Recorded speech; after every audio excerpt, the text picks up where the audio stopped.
ప్రభునందు ప్రియమైన శ్రోతలకు వందనములు. ఈ పోడ్కాస్ట్ కార్యక్రమంనకు స్వాగతం.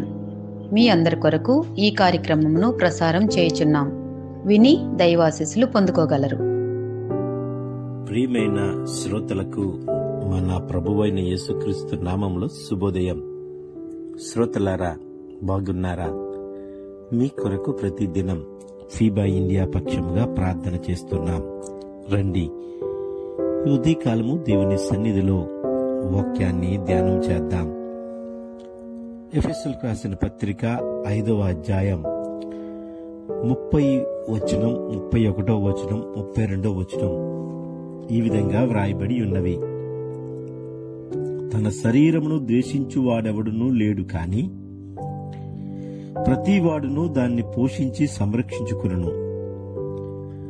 మనము క్రీస్తు శరీరమునకు అవయములై ఉన్నాము కనుక, అలాగే క్రీస్తు కూడా సంఘమును పోషించి సంరక్షించుచున్నాడు. 31వ వచనం.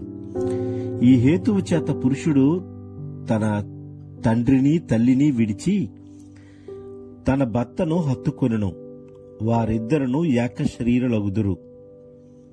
ఈ మర్మము గొప్పది. అయితే 32, నేను క్రీస్తుని గూర్చియు సంఘమును గూర్చియు చెప్పుచున్నాను అని ఎఫెసీయులకు రాసిన పత్రిక 5లో దేవుని వాక్యం మాట్లాడుతుంది.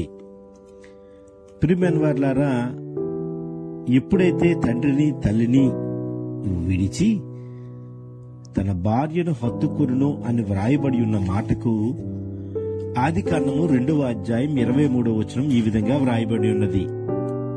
అప్పుడు ఆదాము ఇట్లనెను, నా ఎముకలలో ఒక ఎముక, నా మాంసములో మాంసము, ఇది నరులలో నుండి తీయబడిన కనుక నారి అనబడును అని వ్రాయబడి ఉంది.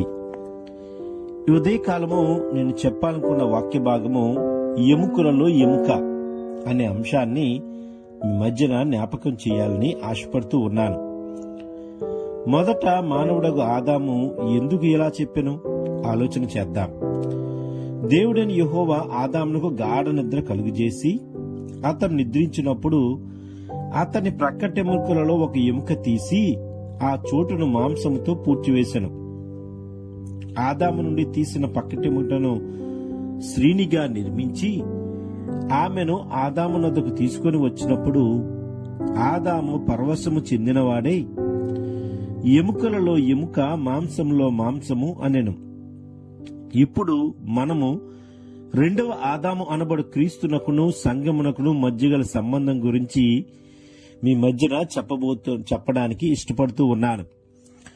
సృష్టి కార్యక్రమం పరిశీలించినప్పుడు మొదటి దినము నుండి 6వ దినము వరకు కలుగునుగాక, మంచిది మంచిది కలుగునుగాక అనే మాటలతో సమస్తము కలుగజేశాను. అయితే 6వ దినమున దేవుడు మంచిది కలుగునుగాక అనే మాటతో సాటైన సహవాసిని సృష్టించలేదు. ఆదామును తయారు చేసినట్లు నేల మట్టితో చెయ్యలేదు. ప్రభువైన యేసుక్రీస్తు కల్వరి శిలువలో తన వధువు సంగము కొరకు ప్రాణము పెట్టెను. ఎలాగూ ఆదాము ప్రక్కటెముకల్లో నుండి అవ్వ నిర్మించబడినదో ఆ ప్రకారమే క్రీస్తు పక్క నుండి కారిన నీరు రక్తముతో వధువు సంఘమును నిర్మించబడిను. సైనికులలో ఒకడు ఈటితో తన పక్కను పొడిచెను, వెంటనే రక్తము నీళ్లు కారెను. యోహాను 19:34లో ఈ మాట వ్రాయబడి ఉంటుంది. ఇదంతయు దేవుని ప్రణాళిక చొప్పున జరిగెను. ఆదాము అవ్వ ఎలాగు జంటగా చేయబడుతురో ఆ ప్రకారమే 2వ ఆదాము క్రీస్తు ఆయన సంఘమును నిర్మించుకున్నారు. అసలు రక్తము ఎలా తయారగుచున్నది? ఎముక లోపల మూలుగు ఉన్నది. మూలుగునకు బట్టియే రక్తము తయారగుచున్నది. క్రీస్తు తన సొంత రక్తము ద్వారా వధువు సంఘమును కొనెను. క్రీస్తు రక్తము ద్వారా సంపాదించుకొనబడిన వధువు సంఘమును శరీరముతో ఎముకగా ఉన్నారు. శిరస్సు అయిన క్రీస్తు యొక్క అవయములై ఉన్నారు. ప్రభు రాత్రి భోజనం చేసినప్పుడల్లా ఈ సంగతి జ్ఞాపకం చేసుకోనండి అని దేవుని మాట మనకి తెలియజేస్తూ ఉంటుంది. ఆయన శిరస్సు అయ్యున్నాడు. ఆయన యందు సర్వ శరీరము చక్కగా అమర్చబడి శరీరమునకు అభివృద్ధి కలుగజేయుచున్నది. ఎఫెసీ 4:16 ఈ మాట మనం చూడవచ్చు. మనము క్రీస్తు శరీరమునకు అవయవులై ఉన్నాం. ఈ మర్మము గొప్పది. ప్రియమైన వారలారా, క్రీస్తుతో మనము ఎలా సంబంధం కలిగి ఉన్నాం? ఎముకలలో ఎముకగా, మాంసములో మాంసముగా దేవుడు మనకు శిరస్సై ఉన్నాడు. మనం అవయవులై ఉన్నామని మనము దేవుని సన్నిధిలో జ్ఞాపకం చేసుకోవలసిన ఆవశ్యకత ఉన్నదని ఈ ఉదయకాలం ఈ మాట చెబుతున్నాను. సరైన సంబంధం కలిగి లేకపోతే, దేవుడు మనకిచ్చిన ఈ సృష్టిలో దేవునికి మనకి సంబంధం కలిగి లేకుండా ఉంటే, ఇదిగో ఆయన మనకు శిరస్సై ఉన్నాడు. ఆయన యందు సర్వశరీరము చక్కగా అమర్చబడి ఉంది.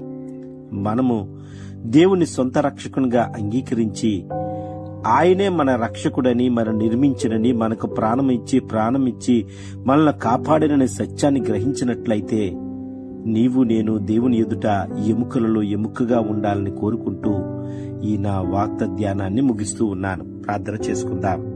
ఈ కార్యక్రమమును గూర్చి మీ సలహాలు మరియు మీ ప్రార్థనా అవసరతల కొరకు మమ్మను సంప్రదించవలసిన మా ఫోన్ నంబర్ 9485508539 మరియు ఈమెయిల్ ఐడి info@fibaonline.org.